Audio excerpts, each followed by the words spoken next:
more luxury to take your time with it? Yeah, probably. I think so.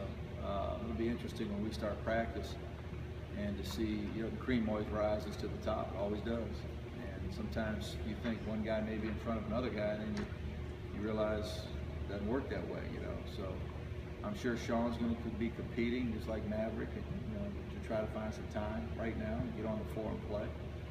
And we'll see. But yeah, having Maverick change things, even from a number standpoint, we were in dire need, you know, of that. And truly, you know, in a perfect world, I would love to have, you know, one more ball handling guard on this team, which we don't have. So, you know, we played the hand you dealt. And with Mavericks, the addition of one more capable person was a big help to us. Mark, if I repeat your words correctly, I think you said it'd be conceivable for people to sometimes pick you 9th or 10th. You guys have made 4 straight NCAA tournaments. Is there the ability of, I think last year the word was unproven, this year question marks, that you guys have had the track record of succeeding, that there's a confidence in this program that those question marks will work themselves out? I think so. I think so. I think that I've never been a guy, I just, you know, I say this all the time. I don't really care how good we are in October, November. You know, not that it doesn't mean we're going to practice hard. We're going to do all that, but for me, it's all about how you finish, and you got to finish well.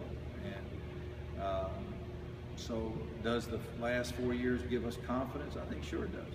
No question it does. It doesn't guarantee you anything for this year's team. We still could be very average at the end. We hope we're not. Hope we can figure out how to be good. But I do see where early on we could be a team. If you start looking down through the league, you know, I look over there and I look at North Carolina and I see a national championship talent level team, period. There's not anybody in America more talented and deeper than North Carolina, period. You can put that one in the books.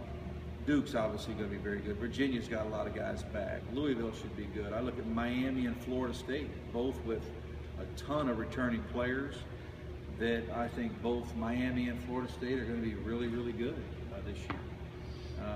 You know, Notre Dame's still going to be good. Pittsburgh's still going to be good.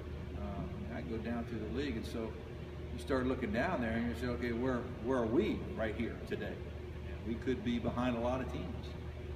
But I do believe we're a type team that can get a lot better and hopefully finish really, really strong. Part of that too, you know, you go through the year, and I can remember sitting in our conference room, and you know, it's about 3 or 4 games, and I kept saying to myself, I got to get Leonard Freeman back in there. I just got to get him back in there. And sometimes it's like that Rubik's cube, you know, you just keep twisting and turning, and that's what we do as coaches. You just keep trying to figure this thing out. Let's keep figuring it out. And it was before the Louisville game, and I told the staff, I said, I'm starting him. I'm just going to start him. It's the best way to get him in there. And next thing you know, I think he played, you know, close to 35 minutes in the game. I didn't want to take him out. We won the game, and then, you know, beat Carolina on the road, and our team got a lot better. So sometimes it's just that. You just got to keep trying to figure your team out as we go. But for me, it's all about how you finish. I was going to ask about Leonard. Yeah. I was going to give you a hard time about your fixation and predictions. Yep. And a shout out after the Villanova game. Not bad for a team. Big time. You get so excited about this. Such a good season. You worry about it. Do I worry about it? You do. No, you do. I do. That's I do not worry a about question. it. You worry. And then you mark them down. Then you mark them down. Okay. Then you give a shout out on CBS. You're okay. Leonard. His surgery went well, obviously, and he said he's been doing some light screening. Is he fully cleared? Did you expect him for, you know, the opener and all that other stuff this time? Leonard has been cleared for some activities. He's not fully cleared.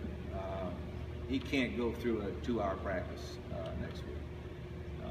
We'll put him in spurts here and there and just kind of let him go for a little bit, but it's going to be very limited. And I want to be very conservative with Leonard. You know, for me, if it takes another month, I'm fine with that. I just want him to. I want him to get to where he has great confidence and feels good. And you know, every player that's ever gone through an injury, they're always in a hurry to get back. You know, they're ready. You know, I can do it, coach. I'm ready right now. I'm good. I'm straight. They love to tell me they're straight. from my perspective, I want to slow it down with him. I don't, you know, again, take your time. That's what I tell him every day. Let's take our time. But he has been cleared. I mean, there's nothing that holds him back. Although we're just going to keep him limited for a pretty good while, just to make sure that he doesn't have any kind of recurring issue with his leg. That's kind of where we are. Will JC into 2 more? Pat obviously likes to play at 100% all the time. Yeah. How do you kind of keep him fresh, and who are you going to keep him? Who will be his backup, I guess, to keep him fresh? You better get used to playing 40, which he can. And he's gonna play a lot of minutes, and that's okay. He can handle it. And you know, I've had some players here and there throughout the years that have done that and played a lot of minutes. We still need to find out who is our backup point guard and how we're going to play when he's not in the game. You know, obviously foul trouble, injuries, you know, all those are part of the season and part of the game. So for us, that's a priority for me. And I could tell you today, I don't know who that is. I don't. Could be Terry Henderson. You know, at times I've played around in our workouts with Cody a little bit as a backup point guard, Cody Moore. But that's probably the biggest question mark our team has, is how we're going to play if the Cat's not in the game. We good?